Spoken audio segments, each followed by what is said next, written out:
"It's good to see all of you healthy," he said with a smile on his face. "I can say the same to you, you bastard." Juno grinned and jumped on him, ruffling his hair. "I had to go through a lot of shit for you.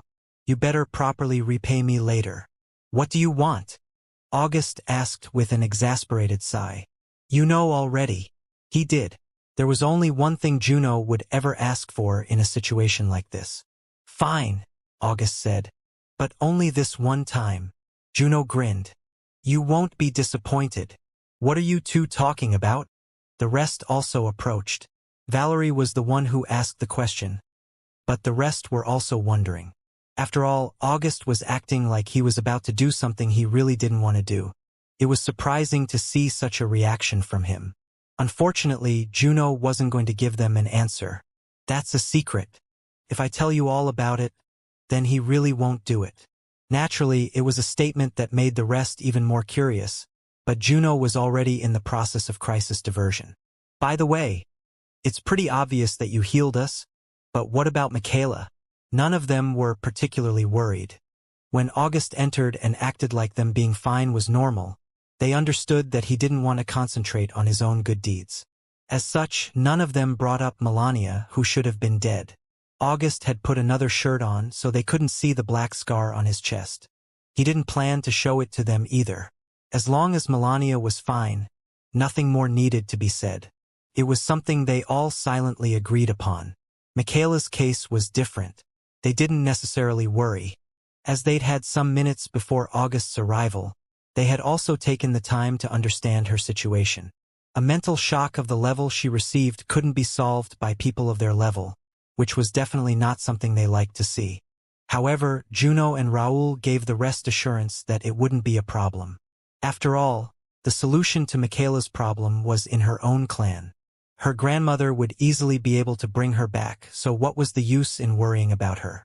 For now, it was better to let her rest and cure her mental fatigue. By the time she awakened, the world would be at peace.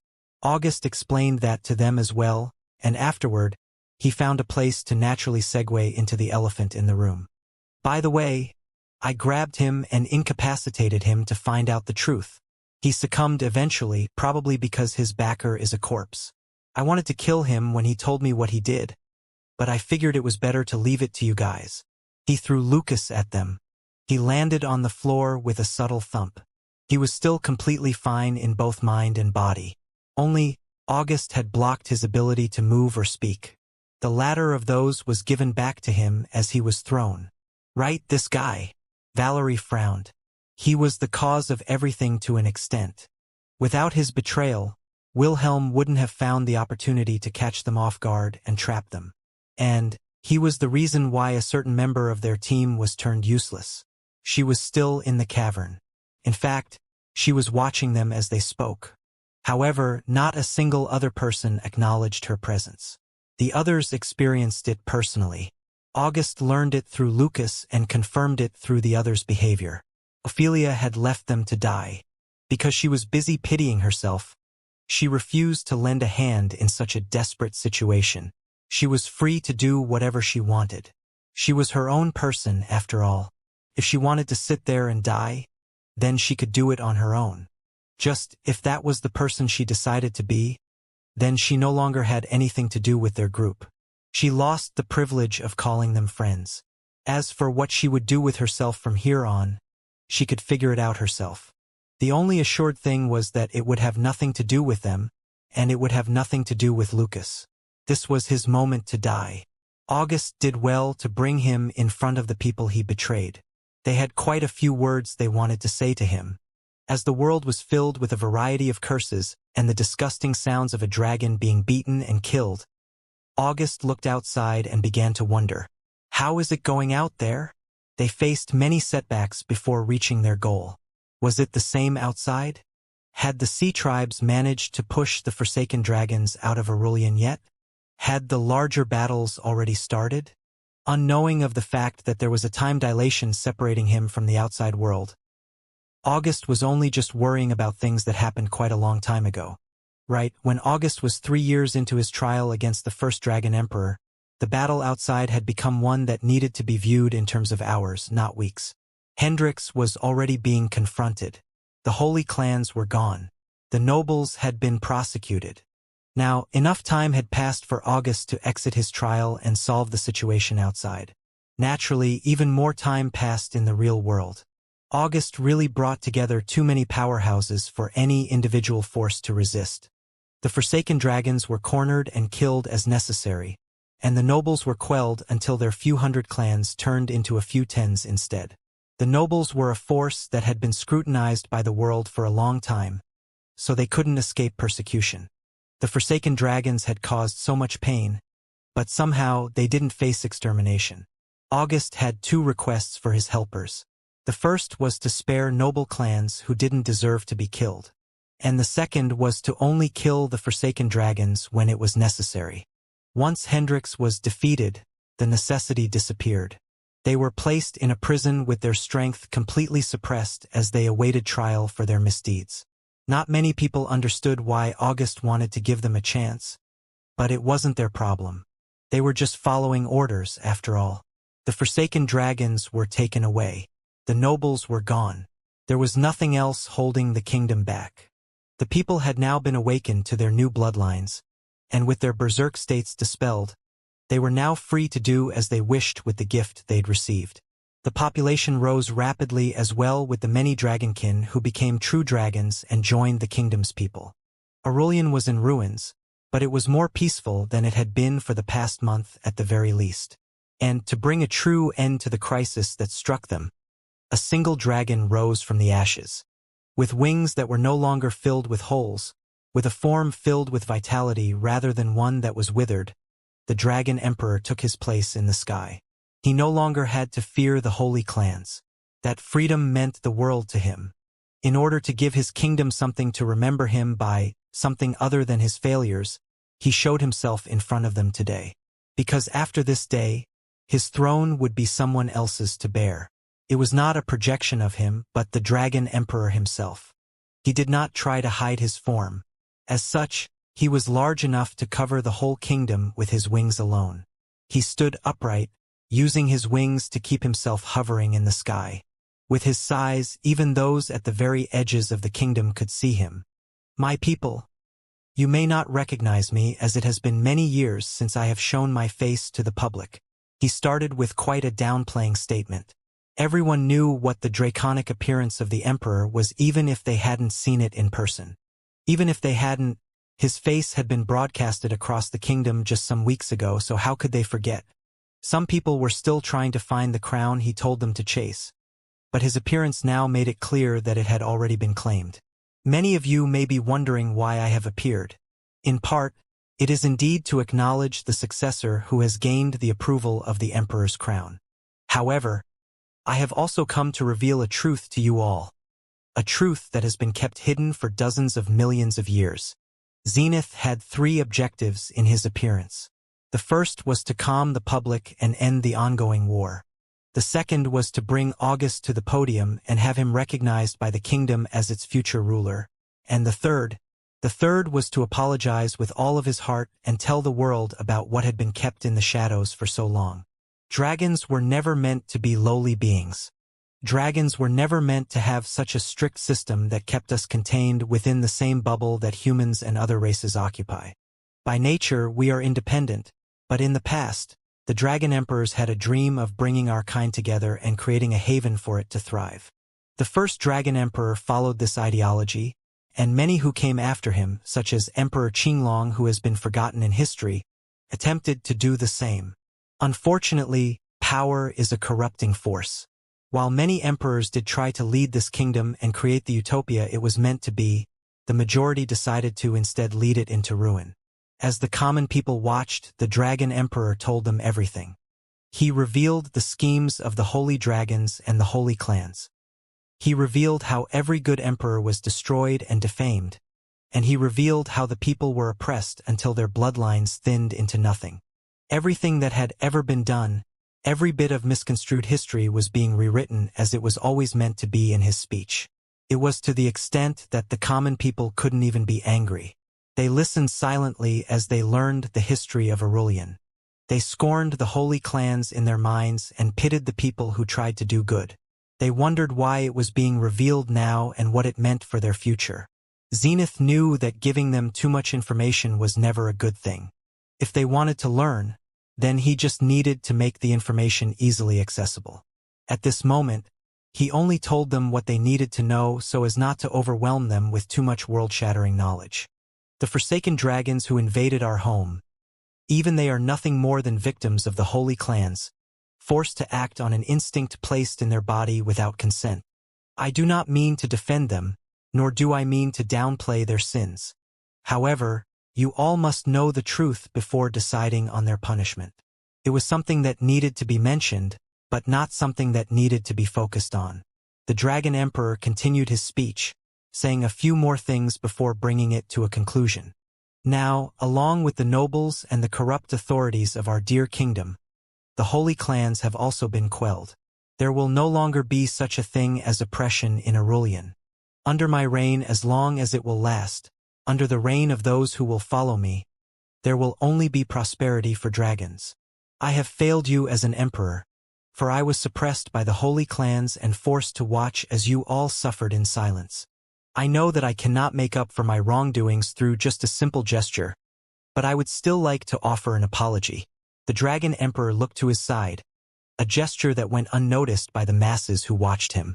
However, by the time his head turned back to face them, energy was already spreading through the kingdom. The dragon people looked down at their own bodies in wonder. The wounds they'd accumulated, both new and old, regardless of severity, healed as if by a miracle of the heavens. They couldn't comprehend how their emperor managed to do something so miraculous, but the gesture definitely helped cement his position in their hearts. Even the most average individual understood that such power could not be displayed without sacrifice. If he was willing to take that risk for their sake, why would he lie to them? Why would he mislead them? The Dragon Emperor may not have been able to support them, but they were living so deeply in oppression that they didn't realize what it felt like until they gained bloodlines of their own. Now that he had returned with such a promise, they were willing to wait and see how he delivered on his claims. I am truly sorry, Zenith said sincerely. From this point forth, I will only be your emperor in name. I will dedicate the rest of my life to training the boy who has become my successor, the descendant of the fifth Dragon Emperor, the Azure Dragon Emperor, August Void. A projection appeared in front of the world. They saw a stage that was empty at first, but within a few moments, a blue light of transportation brought a group of people to stand on it. The boy at their head, with dark blue hair and eyes, looked around in slight confusion. He was teleported in front of a crowd that had gathered around the Dragon Emperor's body. At first, he didn't know how to react, but he was lucky enough to hear Zenith's final words as he arrived. He firmed his expression and looked into the crowd. He could hear their cheers clearly. They were saying his name, screaming it with hope for the future he would bring them. Judging from their expressions, the words that needed to be said had already been spoken. There was nothing left for August to do but greet them. He smiled as he felt their embrace. The feeling that ran hot through the crowd, the feeling of finally having a chance, was intoxicating. August had big dreams for the Dragon Kingdom. He always did, from the moment he was old enough to choose his path. He was always looking for ways to improve Aurelian, so he knew exactly what to do when he became the emperor. His only worry was that the people weren't ready for change. Now, there was much he didn't understand. August was still unaware of the fact that the holy clans had been taken care of. However, seeing the spirit his future people possessed, his final worry disappeared. This was a people ready for change, a people who would actively contribute to the benefit of their kingdom. As such, there was only one thing for him to do. August bowed, the smile never leaving his face. After everything he and his friends had been through, it was an extremely refreshing feeling to come back to a kingdom at peace. Only, couldn't be truly appreciated until they learned how it was able to reach this point. August and his friends had minimal participation in the ceremony. It was indeed mostly August's effort that saved the kingdom, but that wasn't for the common people to know quite yet. The information would be released slowly as August's reputation grew. For now, it was best to introduce him and keep his feats to what he accomplished in the Air Wars. That event turned August into a voice for the commoners. As he showed a performance that surpassed all of the other geniuses in the competition, people rallied behind him and became more confident in themselves. The reason the common people were able to stand up and fight was also because of people like August, Valerie, Melania, and the rest. If it weren't for them, the spirit of hope would have never planted its seed in their bodies. August was a young genius in their eyes, not a tactical mind capable of gathering forces to suppress all enemies in the kingdom. If the fact that the Sea Tribes and Wood Dragon clan were August's allies rather than the Dragon Emperors came out now, it would only spread fear. After all, someone with such connections couldn't just be a commoner, right? Was his presence just a ploy to gain their trust while their regime changed into one that was equally as bad as its predecessor?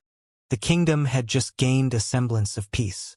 It was important to retain it for as long as possible without giving any reason for evil or malicious thoughts to rise again. Nevertheless, that particular part wasn't what confused August and the rest.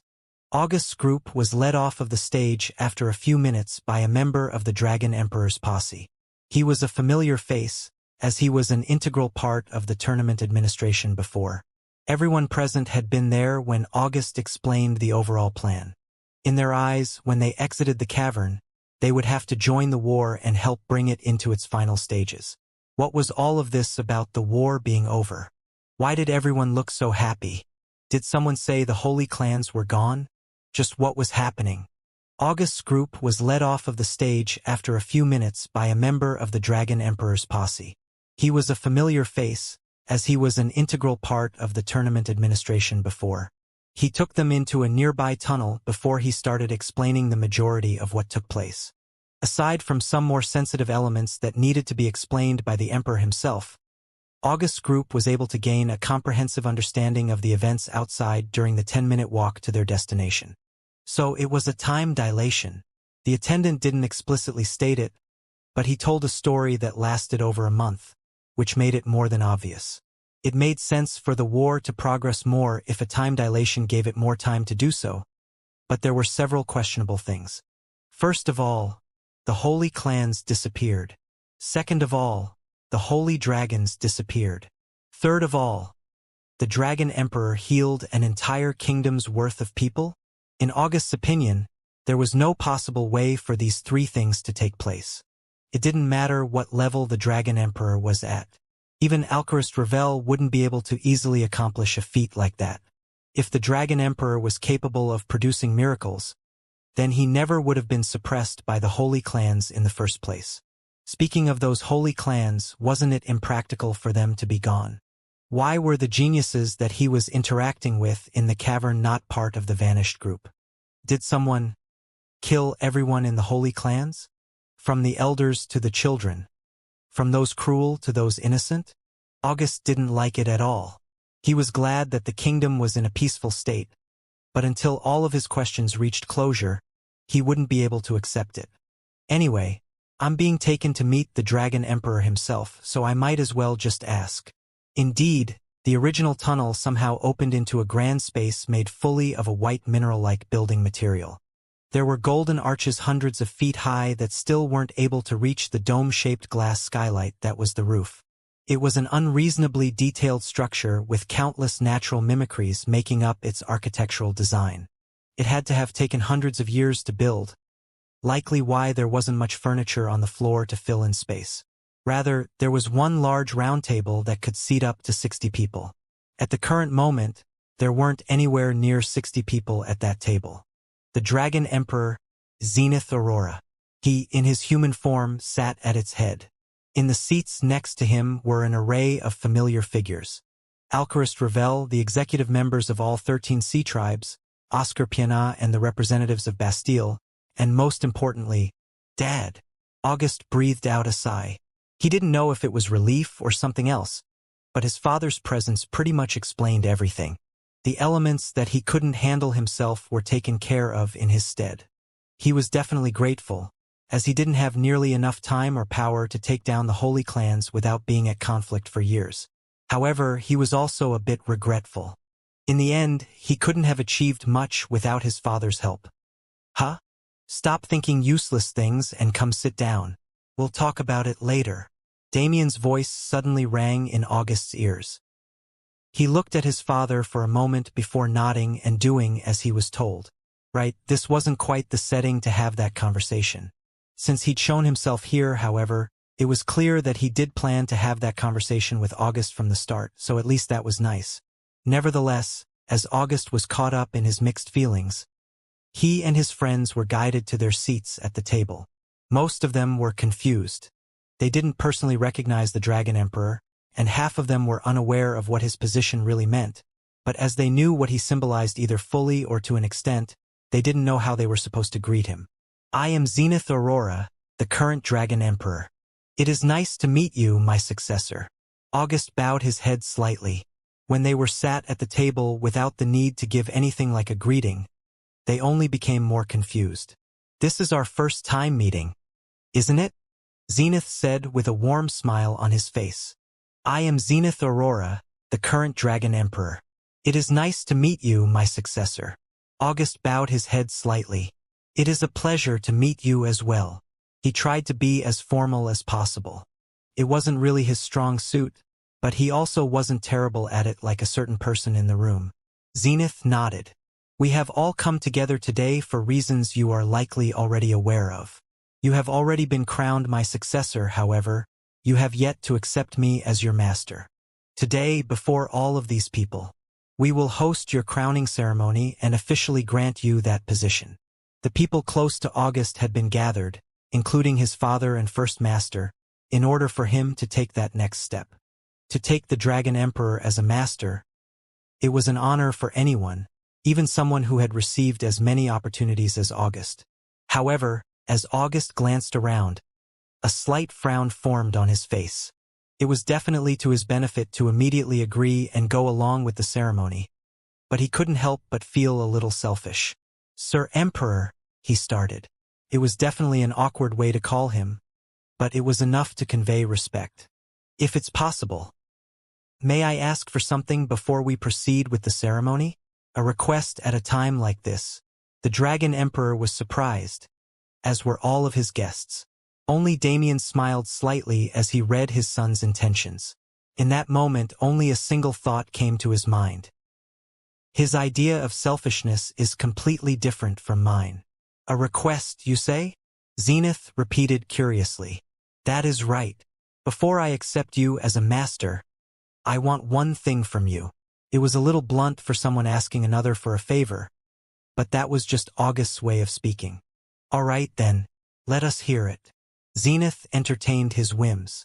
After all, he wasn't the only one curious about what August was scheming. This room was filled with people who supported him. Rather than feeling offended by his request, they were intrigued by what August possibly coveted enough to use as a reward for taking the throne. August nodded, took a deep breath and spread his arms. As you can see, I have come here with my friends and allies who have helped me immensely in my journey to take that throne. As such, I cannot possibly take the benefits quietly while they are forced to watch from the sidelines. Sir Emperor, instead of just receiving me as your disciple, could you take all of us instead? I would prefer if they received the same treatment so they can grow and achieve their own dreams in the future. It was a request that left everyone shocked, even Valerie and the rest. It was preposterous to ask a master to take multiple unwanted disciples already. When that master was someone of Zenith's caliber, it became insane. They were all grateful for August's thoughts, but they really didn't help him for benefits. The 6 of them were happy enough seeing him gain recognition like this, but to be mentioned was completely out of their expectations. To ensure that I heard you clearly, are you asking me to accept 6 disciples and raise all of you into holy dragons? Zenith asked. Yes, that is the essence of my request. August responded confidently. That is quite bold. How are you certain that I will be able to teach them all? Even you will mainly learn how to lead from me. Your strength training will mostly be taken care of by the memories of your ancestor, no? Maybe, but it's enough if they have access to the same amount of resources as the Imperial Prince. You can do your best to teach, and if you find that you are incompatible with anyone, then we can just search for teachers who are. August looked at his friends with a smile. Whatever path they decide to walk, I want you to support. That is my request. Rather than selfish, wasn't it selfless? In a sense, perhaps. However, August posed it in such a way that the Dragon Emperor couldn't refuse. If he was saying that he wouldn't accept the throne unless his friends also received benefits, then wasn't it impossible to deny him? Aurelian was in desperate need of change. From the moment he was placed in front of that crowd, August had become the face of hope and change. It was necessary to have him officially become a successor and start acting within the kingdom to prove his worth. If he didn't, the Dragon Kingdom would likely start moving towards another era of chaos. Ha ha ha! Zenith laughed as he considered it. You are indeed a smart child. I have no choice at all, do I? He sounded exasperated, but it was clearly a friendly tone. Very well then. The friends you have brought with you, including, of course, the child who was taken to the medical center, will receive the same amount of support from Aurelian as you do. As long as they stay on paths that do not harm the kingdom, I will spare no expense in aiding them in their journeys. Is that enough? If it's sworn on a pact, then it is enough. The Dragon Emperor grinned. Right, it's his child after all. This boy already has the necessary framework to lead a people. He did nothing without assurance and leveraged his worth properly in order to gain as much as possible. That was the trait of a businessman, not a ruler, but it still portrayed the ability to make decisions properly. If he could do the same thing on a larger scale to bring benefits to the kingdom, it was more than enough. Their small negotiation was over, which meant all that was left to do was carry out the ceremony and crown August on a broadcast that covered the entire kingdom. A momentous occasion was about to begin in Aurelian. It was an event that would heal, an event that would bring the people, both new and old, closer. And it was the event that would mark the start of August's reign over the kingdom. His dreams. They weren't so far away anymore, were they? The ceremony wasn't anything more than that. Even in the culture of dragons, certain official procedures had to be followed for things to be properly recorded. The ceremony gave everyone a defining moment of August being crowned to latch onto, which solidified his position. It only took half an hour at most. Afterward, August's friends wanted to barrage him with many questions and words, most of them warm, but they didn't get the opportunity. August was swiftly whisked away by the Dragon Emperor. It was something they wanted to contest, but Melania and Valerie held the rest back for one reason. See the man who was walking next to the Emperor? That's August's dad. Since there was something of a family matter going on, they saved their words for later. They had all the time in the world, after all. They allowed some nearby attendants to lead them on a tour of the palace they were in. Meanwhile, August finally received the chance to speak to Damien in private. The Dragon Emperor was present as well, but he was related to most of what they needed to talk about, so it was fine. Did you heal those people? He asked. You already knew that, didn't you? Damien responded. Since his son was older now, he was definitely more comfortable speaking casually. He really only had to watch for curses at this point. The rest of his demeanor could easily shine through. August nodded without caring much. It made sense. He was only questioning why Damien allowed the Dragon Emperor to pretend like it was his power, but there was probably some deal between them. Did you take care of the holy dragons? He asked next.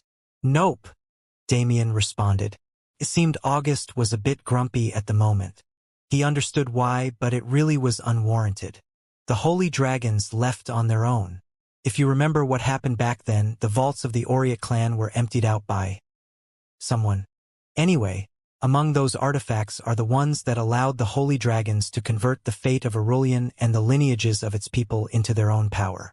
Those artifacts are the reason why the common populace degraded so much over time, and without them, those old dragons will die as their bodies reject their foreign souls. Oh, okay. It was more of a bombshell than August expected. Clearly, the schemes in Aurelian ran deep. This specific one was solved strangely by an outsider, which was definitely anticlimactic, but, well, the holy dragons would eventually return in either victory or defeat, right? He just had to make a mental note to prepare for it. Then, what about the holy clans? August's somewhat cold exterior was definitely melting as his assumptions turned out to be no more than that. But he stood stalwart on what he thought he believed. Damien shook his head with a smile. This brat. He obviously cared most about this point, but he refused to admit it. You could say yes or you could say no depending on how you look at it, he responded mysteriously.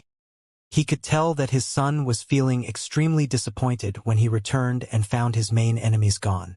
He had corralled the holy clans to support August's plans, but he didn't get rid of them, did he?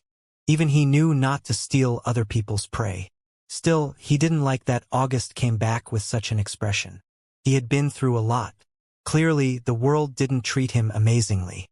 He did so much so that he could stand up to those people and rule the Dragon Kingdom on his own, both for the people and to make his father proud.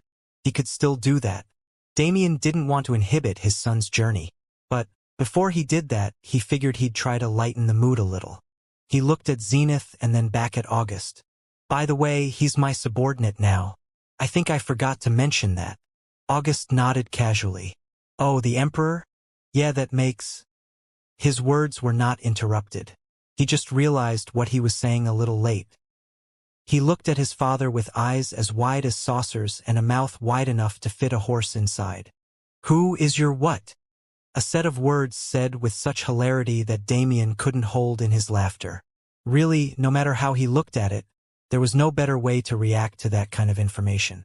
It was information that was meant to be revealed later, but Damien dropped it suddenly to snap August out of his strange state. It was too random, after all. Plus, what reason did Damien have to take the Dragon Emperor as a subordinate? As August stared at him with the same bewildered expression, Damien grinned. It's just for safety. He's not actually listening to my orders or anything. But he can request my help if he needs it, and he will properly dedicate himself to training you and your friends. It's good to have insurance, right? August nodded dumbly. He would have done the same if he was in Damien's position. This information didn't necessarily concern him. It was just an insane thing to hear. Damien flicked him on the forehead, continuing as if it was no big deal. You brat. Do you think I don't know what you want? I'm not going to run around ruining your dreams just for my own convenience. I only moved the holy clans to a different realm temporarily. The final decision on what to do will be left up to you. The final decision? August repeated inquisitively. Right, let's get back to that. If the holy clans interfered while you were gone, a lot of things would have gone to crap. Now, they've been placed in a void where time does not flow. I'll give you 3 options now. Think carefully about what you want to do. Damien's eyes turned somewhat stern, bringing August's mood back to a stable state. What are my options? August resigned to his father's words. In the end, it was better for the holy clans to be contained while he grew, so he couldn't be ungrateful about it.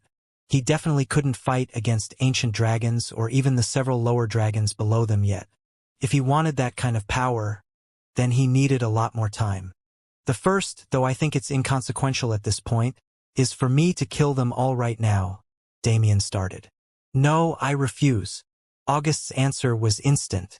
As Damien said, with August's attitude until now, that particular option had become meaningless. Still, he stated it since it was indeed still an option. The second is to leave them sealed for a period of time. I'm thinking around 200 years or so. Hopefully, you'll have enough strength to deal with them then.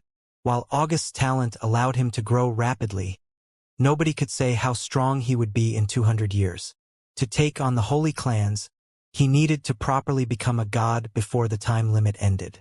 And, when they returned, there probably wouldn't be such a thing as good and bad holy clan members. They would all be teeming with feelings of revenge aimed directly at him. Was that a battle August wanted to fight? Was it one he could prepare for in 200 years' time? What's the third option? He didn't know, but he wanted all the facts before he considered it. Damien nodded and held up his third finger. The third option is to release them now and place them under slave contracts. Their movements will not be inhibited, but they will be forced to display absolute loyalty when it comes to you or the kingdom. In that case, it'll be up to me to turn oppressive loyalty into something true and take hold of them. August understood the choices Damien gave him well. The first was an easy way out in case he wanted to focus on Aurelian's rebirth more than anything else. The second was a path of revenge that he could take if he truly felt like he had a blood debt with them. And the third, The third option is a way for me to gain control over them. It will be assisted for a period, but if they are forced to act against their will for long enough, it will fester a negativity that they will find some way to exert on the world. If August failed, they'd become just as much of a threat to the kingdom as they were before their imprisonment. However, if he succeeded, then he could convert those who he felt didn't deserve to die into loyal followers of Aurelian and kill off the ones who posed a threat. He would be able to conserve the majority of Aurelian's fighting power, but he would also need to put in a lot more work to bring the kingdom into a new era. The second option sounds nice, but if I choose it, then I will be no different than them. Seclusion separated from the world in an insanity-inducing darkness was the very thing that created the Forsaken Dragons. Even they who once held valiant motives were turned into belligerent beasts by their circumstances. So what would happen if the holy clans experienced the same? August didn't want to deal with it. More importantly, the holy clans were a benchmark for him to surpass and a force he needed to defeat for the sake of the kingdom. They were not objects of revenge that he wanted to dedicate his entire life to defeating. At least not all of them. Am I confined within these three choices? Elaborate. I want to choose two of them, however, to different capacities. Damien nodded as he understood August's meaning. If it's them, then it's fine. I also have a debt to repay to Qinglong, after all. August grinned. Then that's obviously what I'm doing. I choose the third option for everyone else. However, the Liqua clan. Let the people from that place rot until I'm strong enough to kill them myself. Wow, my son is all grown up now. Who taught you how to talk like that? Wasn't it you? Dad, you really don't hold back when you're telling stories, you know? You! When was the last time the you came from Damien? Likely never. After all, August was one of only a few people who could gag him like that. Nevertheless, with Damien covering the most critical matters, August didn't have many questions left that he needed answered immediately. His mood had also improved considerably now that he knew that he could still deal with the holy clans the way he wanted to. It was wrong to say he had friends there, but it wasn't wrong to assume that there were many possible friendships awaiting him in their ranks. People like Iridia, Sirius, Sarah, and even Eris could become his closest allies if the barrier between them was broken. Having something akin to a slave contract binding them would definitely make it harder for August to gain their trust. But, as long as he used his privileges wisely, he was confident in forming that kind of bond eventually. The holy clans could reform and redeem themselves through loyalty if they wanted to. If they didn't, then he'd have the freedom to punish them and help them learn their place. The plans were already forming in August's mind, just as they always did at times like this. Now, there was only one thing left to attend to before August could enjoy this peaceful kingdom: the Forsaken Dragons. His first move as the young emperor was to determine their fates. Whether they'd be good or bad, whether they'd see life or death, the power was in August's hand. And, ever since he left to find the crown, he knew exactly what to do with it. August went off to deal with the remaining matters and find closure. He did somewhat apologize to Damien, but Damien didn't really mind, so it wasn't something they focused on. It was normal for August to lose his cool sometimes. It was normal for him to have mood swings as he grew. Damien was never going to punish him for anything like that. The only reason they didn't take the time to catch up was because there was still a lot to do. As August left, Damien also did the same, but he was headed to a completely different dimension. With August's choice made, it was time for him to enact the slave contracts he spoke of. I've been waiting for this moment. I was really hoping that he'd choose this method. Obviously, Damien gave August 3 choices that he could pick between, but there was only one right answer. It was exactly as August said: to separate revenge from blood debt, to properly treat others as they were meant to be treated rather than viewing them as bugs. Perhaps Damien himself didn't adhere to such ideologies, but the kind of person August wanted to be deemed that he needed to learn them.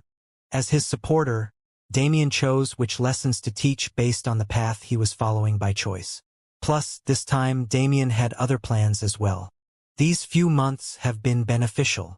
He left August to take care of Aurelian to teach him responsibility and the value of life. Through his experiences, August learned to not take things for granted as he would have if he was coddled by his father for eternity. But he also stayed in the shadows for his own benefit. August was bringing the Dragon Kingdom under control. Damien didn't need to do much, as his main goal was to have their help when the final war arrived. With August at their head, that problem was gone. To make preparations, he only needed a week at most. The majority of Damien's time was spent in disguise. The concept of control. It was the final barrier that separated Damien from controlling true existence. The power he showcased made it seem like he had already attained it, but that was not quite the truth. Damien understood how to control existence already. He could do mystical things, and his strength had already risen past the level of even a holy dragon. Only the true supremes in the universe and the unrecorded could stand against him now. However, the sixth jewel refused to manifest on his crown. He wondered why for a long time. He changed his genetic makeup and walked Aurelian as a mortal for a very long time, even making some connections to the lowly people who populated its streets. Through this ambling, Damien believed that he would find some sort of random inspiration that led him to the answer he sought. In a sense, he did receive the answer he was looking for, but it was not immediately made available to him. The concept of control as the last piece of the puzzle was a bit different from the others. It had to be comprehended both individually and as a whole. For Damien to gain its acknowledgement and bring existence under his control, he needed to show it everything. He needed to prove to existence itself that he was able to utilize all of its power, so that it would accept him and allow him to complete the Emperor's crown. Damien started interfering mainly for this purpose. He healed, he created, he manipulated, and he destroyed. He could feel in his own soul that he was on the verge of gaining acceptance. The matter of the holy clans was orchestrated in part so that he could accomplish his objective. As long as August chose the third option, he'd get another chance to use existence while also helping his son, and he'd reach the peak he had been watching ever since he arrived in the heavenly world. The holy clans were none the wiser by the time he arrived. They had made use of their short time in the void to create some sort of functional system through which they could cooperate and find a way out together. But it was meaningless now. Damien didn't bother to say anything. Like August, he understood that not all of these people were bad and not all of them deserved to be punished. However, that wasn't his problem anymore. August would hold the reins. If he wanted to release them, he could. If he wanted to oppress them, he could. Just as August asked of the Dragon Emperor, Damien was willing to support his son as long as he didn't stray too far into degeneracy. So, without remorse, he acted. A mana spread through the void, unnoticed by even the ancient dragons who led the holy clans. It bore deep into the souls of the tens of millions of people in the realm and established itself as a statute that could not be disobeyed. Right, they had been forcefully pledged to August Void. If they were to make any moves, direct or indirect, to damage August Void or the Dragon Kingdom of Aurelian, then they would die. Though they could not feel its induction, they did feel its presence when it appeared. The statute itself called upon them and informed them of their new circumstances. Right, they had been forcefully pledged to August Void. If they were to make any moves, direct or indirect, to damage August Void or the Dragon Kingdom of Aurelian, then they would die. A meeting was held in the void. The highest authorities of the 6 clans came together and called all of their people collectively to relay the news. These statutes were not to be interfered with at any cost. For they, who had the power to glance into their own souls, understood that there was no undoing the shackles they were now carrying. That statute was more powerful than an ancient dragon, more powerful than a holy dragon. Even if all of the strongest powers of their clans came together and worked for countless millennia to find a solution, they knew it would be impossible to do so. Not unless they could reach a level that no dragon had ever stepped foot on. Naturally, there were a few who tried regardless. Still, it was only a few. The scene of their bodies turning to ashes in an instant as their existences were wiped was enough to scare anyone who had similar thoughts. Only the Liqua clan was separate. As a matter of fact, where was the Liqua clan? It was a concern that could not be given any attention at the moment. A sudden disappearance was characteristic of their people, and there was a far bigger problem at hand. The holy clans had quite some time to rationalize what happened and cope with their situation in the void before they were returned to the world. After all, Damien was also going through something at the moment. The statute he placed on their souls was extremely complex in its own right. The amount of particularity necessary to create a shackle that wouldn't randomly destroy its bearer or easily be released with some years of research was massive. On top of that, to influence the souls of tens of millions without their knowledge was almost impractical. Especially when some of those people were ancient dragons, it should have been impossible. Control. In the sense of the concept, it meant control over the workings of existence. But it could definitely mean something like this as well. There had been many grand events in the past few days. Most of the time, grand events were accompanied by phenomena. The world was quite adamant about announcing everything and being actively involved in such celebrations. However, on Damien's level, the world was no longer worthy of producing phenomena. As the sixth jewel formed on a crown that technically did not exist, as the six jewels melded and shared energy to become six different faces of the same concept, a definitive change took place in the core of Damien's being. Existence, one of only two great forces under the void, manifested under his reign. It was truly a perfectly timed entrance. The holy clans were eventually released from the void, but that happened much later. As Aurelian first needed to reach a state where they could be brought out and people would trust that they were truly under control, they were left behind for the time being. August was given access to the void so that he could connect with them until then and figure out what he wanted to do. Though that wasn't the only reason why Damien gave him access to that realm. He would be needing it for a long time in the future. After all, the Liqua clan would be stuck there, and rather than letting them rot and releasing them later, he thought it would be more fun to let August fight them whenever he wanted. From now on, that entire clan was fated to be his training targets. They'd slowly be picked off or killed at once as he pleased, and the entire time, they'd be suffering the repercussions of betraying the Azure Dragon. It would be even more fun when their holy dragon ancestor himself ended up in that realm as well, but that was also a story unrelated to what was happening now in the kingdom. August chose to follow Damien's method in dealing with the Forsaken Dragons.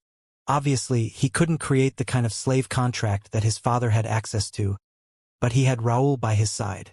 With the Bastille genius' help, he was able to dispel the remaining madness in the Forsaken Dragon's blood lineage. At that point, he had a heart-to-heart with Hendrix. He didn't want to kill them, but he wanted them to atone for their sins. The best way to plead forgiveness from their victims was to stay in the kingdom and aid it, becoming its loyal protectors once again. It wasn't a bad deal for the Forsaken Dragons. They would be able to return to the light and live the lives they sought from the beginning, only they'd be under the complete control of August Void through the pact he was proposing they sign. If they were able to change the people's perception of them and reform, they'd be granted freedom. Even before he fought Alcarist, Hendrix was already regretting his decisions. It didn't take long for him to agree to August's terms. One by one, the members of the Forsaken Dragon clan were taken into the main palace at the center of Aurelian, which was no longer separated into a secret realm, and made to take the oath in front of notaries to verify their identities. In that way, August was able to gain another considerable force to support Aurelian. The Forsaken Dragons who attacked the kingdom were only those physically able. They started with millions, but there were only a few 100,000 left. The rest, another few million people, were the brains behind their clan. The innovators, the architects, the potion makers. Those people also exited their cave once the agreement was made and joined the ranks of August's forces. The people from Bastille were properly organized and finally given time to adapt to the world they'd barely come to know. The Wood Dragon clan and Sea Tribes were given proper status in the kingdom to celebrate their achievements. Those straggling geniuses from the holy clans, they also ended up with statutes in their souls, but they were never transported to the void. Instead, the group of them arrived at the palace to confront August about it. He was very busy with the kingdom, but he definitely needed to inform them. That conversation was not a smooth one, but, in the end, he got them to agree to staying in the palace for the time being. A lot of things were sorting themselves out. The new population of true dragons promoted from dragonkin integrated themselves into society, and within the first few weeks, Aurelian was already showing a great change. Their new society would bear almost no resemblance to the one of old. There was plenty for the citizens to get used to and plenty for them to cope with, but they were prepared for this. Now, unlike ever before, the common populace also wanted to be part of the change they wanted to see. This was all accomplished under August's sole control, with his elders and masters acting only as guides to show him the way. However, Damien wasn't present to witness it. After all, he left just a few days after he gained control over existence. To everyone else, it was a sudden disappearance that came out of nowhere. August was seemingly left behind. It was strange to see that he was the least confused out of all of them. But, looking back at it, it wasn't a surprise. The only person who knew Damien was leaving was him. And naturally, Damien wasn't going to leave without saying goodbye to his son. They met again while others were busy dealing with their affairs. Unlike their last conversation, this one proceeded without tension in the slightest. It started casually as August told Damien about everything he'd been through. They spoke about Aurelian, about August's dreams, and about the future. Damien gave August a few life lessons while mainly acting as a listener to the son who wanted to be praised by his father. The topic of Damien's departure was kept tucked away for many hours, but it had to come at some point. "Dad, you've never told me about the outside world," August said. They sat on the palace roof, staring into the stars as they spoke. Damien often told stories of the heavenly world and grand heaven's boundary, but he always refrained when it came to certain matters. August caught on to it early, but only after seeing the chaos in Aurelian did he begin to understand why his father was doing it. "There's something you have to do, isn't there?" Damien smiled wryly. "Something like that." Damien definitely got the urge to rant, but the kid didn't need to know that the fate of everything in existence, as he knew it was in the hands of his father. If Damien couldn't kill the enemy in front of him, he would be giving up everything. It was a battle he could not lose by any means. "I have to get back there. Just like you, I'm a person who is responsible for a lot of lives," he said. Leaving it at that was enough. "Have I never mentioned it? You may be the future Dragon Emperor, but as it stands, you are also a direct descendant of Void Palace, the strongest clan in the heavenly world." "Void Palace," August repeated. "You've told stories about it. It's the clan Grandpa created, right?" "That's right. It's the place where your family is. I know you can't leave Aurelian at the moment, but as soon as you have an opportunity, I want you to visit so you can finally meet everyone else." It was August's turn to smile wryly. "If you're saying that, then you must be leaving soon." "It has to be that way. If I could stay longer and see how you improve this place, I would love to. Unfortunately, now isn't the best time." Damien stood up. It was a difficult parting for sure, but it was never meant to be permanent. The realms that separated them could be easily traversed. If they wanted to see each other, then the only thing stopping them was their individual obligations. "One of these days I'll need your help," Damien said, turning back to look at his son. "My help," August echoed. "Correct," Damien replied with a grin. "I don't know when it will be, but I will eventually have to call on you and the people of Aurelian for help. Will you come to my aid?" He extended his hand. August only looked at it for a moment before grabbing it and standing up. The chance to help his dad. It was an offer laced with danger. Anything that Damien needed help with could not be simple. However, it was also an opportunity that August had been looking forward to ever since he was a child. He grinned and looked his father in the eye with an unwavering expression. "Call us at any time. We'll be ready." No matter what it was, no matter who they were facing, the people of Aurelian would always stand by Damien's side. That was August's promise to him as his son. It was an extremely extended farewell. August didn't want to let go, and though Damien knew he had to leave, he didn't want to do so without entertaining his son's whims as much as possible. It had only been a few months in real time since August was just a 10-year-old boy who left home with dreams of majesty. But for him, it had been over 6 years of fighting and struggling for his goals. He missed his father. He was still in his formative years, so Damien's presence in his life was important. If Damien had the chance, he would have at least left Alexander in Aurelian so he could maintain contact with August, but he didn't have access to the sanctuary, which took away many of his conveniences. Plus, August probably wouldn't like it if he felt like Damien was giving him too much protection, so Damien went with a different method. He erected a tower in the center of Aurelian. As long as August wanted to contact him, he would be able to do so from the tower. Distance wouldn't matter. Time wouldn't matter either. That was the best he could do. And once the tower was created, there weren't many excuses left to keep Damien in the kingdom. Damien was never much of a hugger, but in that moment he felt the opposite. He hugged his son dearly and told him how proud he was.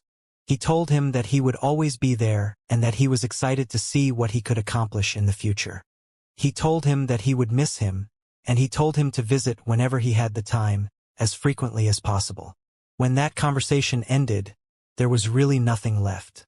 That night, as August slept, Damien disappeared from the kingdom, and his life went back to its usual routine with just a slight emptiness left in his heart. "Just you wait, Dad," August thought to himself. "Next time we meet, I'll surprise even you." August had big plans for Aurelian. Though it seemed like he was being a little arrogant, there wasn't a single ounce of falsehood in his words. The next time Aurelian became prominent in the eyes of others, it would be a completely different kingdom than it was today. And August, well, the rest could wait until the time was right. After all, that moment wasn't all too far away. The heavenly world had gone through many changes since Damien left. It was far more than anything anyone in Aurelian could imagine. After all, the main world was flowing at a speed that far exceeded all of the hidden realms incorporated into its folds. Selena was able to find a method to interfere in worlds that she could not sense, but it was naturally to a lesser extent than the main world. The few months that passed in Aurelian could be equated to around 3 years in real time. For the heavenly world, however, it had been almost 20. Under Void Palace's influence and with their support, the people of the world were able to train at an unbelievable rate and gather great power. A new influence rose in the north to fill the void left by the Stria clan, which just so happened to be fully created by Irisia Luminous. Rose generally understood that the array was being created, so she was aware that the heavenly world would have changed by the time she returned, but she really wasn't expecting this place that looked like a utopia. Void Palace was too strong for another major enemy of the world to rise. There were still petty criminals everywhere, but without real obstructions, society was able to progress at a magnificent rate. Resources were available to all people, which led to revolutions in the many fields of research surrounding mana. Even the smallest villages were equipped with systems that would have been considered advanced 10 years ago. The world was now united under the palace's banner. The other influences were still present and had control over their individual regions as a sort of division of power, but Void Palace did have the final say in all important decisions. As such, even the palace was no longer the same as it was when Rose left. It had been upgraded and improved several times. The overall aesthetic was still the same, but it was almost impossibly bigger and more technologically and magically sophisticated. The most surprising thing, though, was the realization that her quest actually amounted to nothing. Well, the artifacts she stole seemed to be pretty valuable, so it was still worth robbing the dragons. But shouldn't someone have told her that Dante Void was awake? She was only told about it since she was part of the inner circle of the palace that only contained real family members. Damien's other wives knew, but they happened to be invested in their own tasks at the moment, so they didn't find the time to inform her. Nevertheless, it was surprising to meet her father-in-law before his own son had. But she left a good impression as she delivered everything she'd taken. When Dante saw those treasures, a grin lit up his face. "Those old bastards are still at it? Well, that's good. I was just craving dragon meat." They would undoubtedly arrive at the palace soon as they traced the signatures of these objects. And when they arrived, they'd promptly be dealt with. Those pesky lizards were always holed up in the world they created so they could pretend to be the strongest. Now that their auras were present in the heavenly world, did they think things would be the same? There was a time when dragons were stronger than humans to the point where they could only be feared. However, that was long in the past. A dragon had never become unrecorded. Humans, on the other hand, had 3 verified members of their race who attained the unattainable. Confidence was infectious, and the spirit of Void Palace even more. 10 years had produced enough improvement in the world's population to give everyone surety that they'd be well prepared in 100. However, would they really receive the time they worked so hard to earn themselves? Before even Rose's return, there were machinations influencing the universe from beyond. 100 years had been given, but they could be taken away just as fast. From beyond the veil, the dark god sneered as he sensed the change in reality. He peered beyond the nothingness of the void and watched time change in the heavenly world. Foolish little things. He snickered. It was a sound made by countless voices that mixed into one, echoing through the starry sky and shaking the surrounding planets. It was a respectable maneuver, but a foolish one nonetheless. You have had your time. Did they want to find a loophole in the 5-year promise? Well, unfortunately for them, mimic. He spoke a single word to the existence he controlled. A black fog spread from his body as it was forced to obey. The time flow in the sacred abyss universe changed and changed and changed until it matched the true void perfectly. 5 years. It was meant to have increased into over 100, but it was no longer so. The two cosmos had never been perfectly aligned before now. And, with 5 years passing multiple times in both places in tandem, the dark god no longer had a reason to hold back, did he? An army was summoned from nothingness. They readied themselves for war and opened portal after portal. The war that was meant to be far in the distance was already beginning. And Damien wasn't even slightly aware of it. Right, while they gained a little bit of time while the dark god laughed at them, it wasn't anywhere near what they wanted. Before even Rose returned, the world was once again plagued by dimensional cracks, through which great enemies constantly flowed. They were mostly vanguard forces, however, many newly created foreign nobles also appeared one after another. Even those who were killed always found a way to return. The heavenly world was not enveloped in war, but that was only because they were prepared for the invasion already. It came far earlier than expected, but the basic provisions were enough to keep chaos at bay. There were several zones throughout the world, each of them tens of thousands of kilometers wide. They were clearly delineated by the cool blue barriers that separated them from the general populace. Several was the wrong way to number them. In reality, there were millions of them. They were all locations where cracks opened in the fabric of reality. Through the array that now covered the world, the palace was able to find them before they appeared and secure the area. These zones were heavily infested by foreign races. Practitioners would enter them and go to war in those specific areas. Their efforts kept the enemies at bay so that the entire world wouldn't be immediately doomed. It was only for this reason that Rose could return and not sense anything too different about the world. However, when Damien arrived, he immediately noticed. He left Aurelian a little after he said goodbye to August. At the end of the day, that was his son. Even if he made it seem like he wasn't feeling too heartbroken by their separation, it did hurt to see him grow further away. Nevertheless, August had a life path he wanted to follow, and Damien knew that he would never forget about his family. As long as August was doing fine, he had nothing to worry him over. He could cope with his own sadness alone. He watched over the development of Aurelian for around a week before returning to the heavenly world. It was a good thing because he got some time to sort out his mood before he returned, and it was instantly darkened. His eyes turned cold. His sense of perception was already far separated from the norm. As long as he willed it, any and all information in the true void universe would be made available to him. As such, he instantly sensed the existence of every single foreign being in the world, the barriers that entrapped them, and you.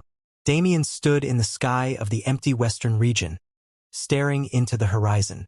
Others couldn't see it. Even for him, it was still vague. When Damien attained existence, it felt like something he'd always had was completed. He stood at a peak that nobody in his cosmos had ever reached, but even then, he saw someone standing at a peak above him. That person who was peering beyond the veil naturally heard his comment. The fact that Damien could sense him was a surprise, but it was nothing too unexpected considering that Damien was already close to this level when they last met. "I knew you liked to scheme, but this is a little much, isn't it?" he said, not expecting a response. However, he did receive one, just in a form he wasn't expecting. Words manifested in front of him in a deep black light. "I merely evened the playing field." Did you believe that you would be allowed to exploit loopholes while I did not? Our promise was 5 years. That time has long passed. Do not get cocky, Damien Void. Damien sneered. I'm not the cocky one between us. He took his attention off of that person. He would always be watching since he had nothing better to do with his miserable life, so there wasn't a point in entertaining him for too long. It's good news, though. The Dark God chose to send a message instead of communicating directly. It was a clear indication that while his power allowed him to easily observe the heavenly world, he couldn't influence it at will. He wasn't strong enough to directly crush the true Void universe before Damien could put up a fight, and that was certainly comforting. They got 10 years, huh? It wasn't a bad amount of time, but it still wasn't enough. If he wanted to help the people of this world survive the coming cataclysm, then he needed to earn them more time to train. I'll have to eliminate all of the pesky bastards on my own for now. He wasn't around August anymore, nor was he in a place where he didn't necessarily have a say in the lives of the people. He was the young lord of the palace who was pretty much just its lord at this point. This world, unlike Aurelian, belonged solely to him.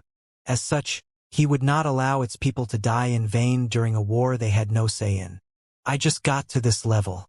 It would be fun to test my power on strong enemies, but those don't exist anymore. Damien shook his head. Either way, slaughtering a mob is fun too. Damien had always been a fan of intricacies disguised as commonalities. Most of his attacks were like that, manifesting in common forms but containing huge webs of interconnected concepts that produced results that others couldn't replicate. He was always someone who theorized and tested his techniques before using them in actual combat. Most of his training as a young practitioner was geared towards this particular aspect. However, all of that was robbed from him. It was a sort of bittersweet realization, but that was just the truth of the matter. Now that he controlled existence, complexity could not exist in front of him unless he allowed it to. Even in this moment, he did not have to gather his mana or control its circulation. He did not have to infuse it with laws and weave them together. He didn't even have to make a gesture, but he did it for effect since he knew that his audience of one would be more irked if he did so. Damien raised his hand and snapped, making direct eye contact with the Dark God. That was it. His mana didn't explode outward or even acknowledge that it was used. The source of energy was practically infinite in Damien's circuits now. From his point of view, nothing happened. That was only because the swathe of land around him was isolated and empty. The heavenly world felt the weight of that snap far more than him. Everywhere, no matter how remote or close to civilization, at the same time, hundreds of millions of living beings turned to ash. Every hostile foreign being in this world was eradicated with a single snap that nobody knew about but the two people who watched it happen. The playing field that Damien and the Dark God saw was far beyond the comprehension of even the greatest minds in the world. The battle they were fighting was of a completely different weight class. Foreign beings. It was a blanket term that described every single individual or object in this world that did not originate from the true Void universe. And when hostile was used as an adjective to describe them, the victims all became followers of the Dark God. Gods, demigods, 9 revolutions masters, and 4th-class practitioners. Artifacts with the power to alter reality, dimensional cracks. It didn't matter what the actual level of those affected was or what kind of qualities they had. As long as they fit the criteria Damien set, they died in a single instant. Once again, Damien sneered at the Dark God. His actions were something of a warning. "Do not think this war will end so easily," he said with his eyes. And as he turned his attention away from that being, set on returning to his home, his eyes turned another shade colder. The adventures in Aurelian were a good break. Those few months gave him a lot of mental clarity. Now that he was back, it was go time. The final war, the war to determine the fates of both the true Void universe and the sacred Abyss universe. It begins now. Every time Damien returned from a long journey, he would be a different person than he was when he left. He had a habit of growing when nobody else was around, so the people around him were forced to get used to never actually experiencing his growth. This time, however, he was not the one who left for a long time. He only spent a few months away, but for everyone else it had been 10 years. They grew and changed with the time, and he was the one who had to realize what it felt like to be in their position. When he returned to the palace, it was in an especially large outroar. After all, the phenomenon Damien caused was a huge deal. To him, it was nothing more than subtle provocation, but others didn't see it the same way. Even supreme gods couldn't cause that kind of widespread damage to kill every single foreign being in the world. At most, they could go from zone to zone and individually take care of each one within only a few seconds. Obviously, the people of the world had no interest in antagonizing a being who could create such a scene, but they had to find out his identity. He was too dangerous to be treated casually just because he was powerful. The people who served the palace now stood at the head of the world. When something of this caliber happened, it fell on their shoulders to find a cause and inform the people. It was a little funny how Damien's return went unnoticed in the chaos, but it was probably better that way. They couldn't have a huge celebration every time he came back, right? He walked through the halls of the new palace, smiling as he saw how it had evolved since the last time he was here. He scanned the vicinity for signs of his family or his wives. Unfortunately, Iris, Elena, and Ruyue were all still away from home. Rose, however, was still present. It was the same for his siblings. Only Hestia remained. Presumably, the rest of them were on the battlefield directly leading the forces of the world. Hesita. She was a small girl when he first met her. She didn't have much knowledge, and the extent of her personality was the shyness she always displayed. To see that she'd grown into an adult and was commanding all of the palace's war efforts even at this moment made him extremely proud. Damien's sense of time had truly been ruined. He had been thrown around in time dilations for his entire life. Most of his aging was done in places where time didn't match the outside world in the slightest. His heart had become somewhat dead to the feelings related to time.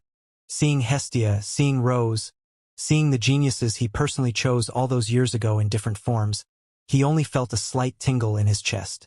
If anything, he was proud of what they could do in only 10 years' time. Only?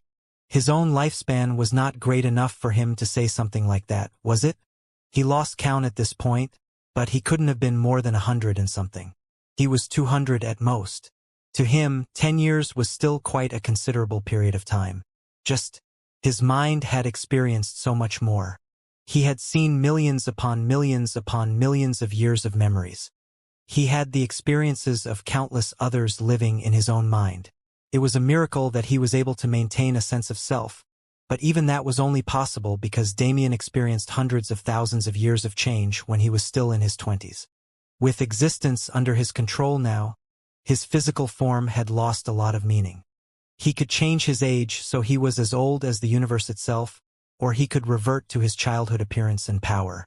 Existence always followed him, and as a fabric that supported the fabric of reality, its influence would not be removed from him even if he destroyed every power vessel in his body.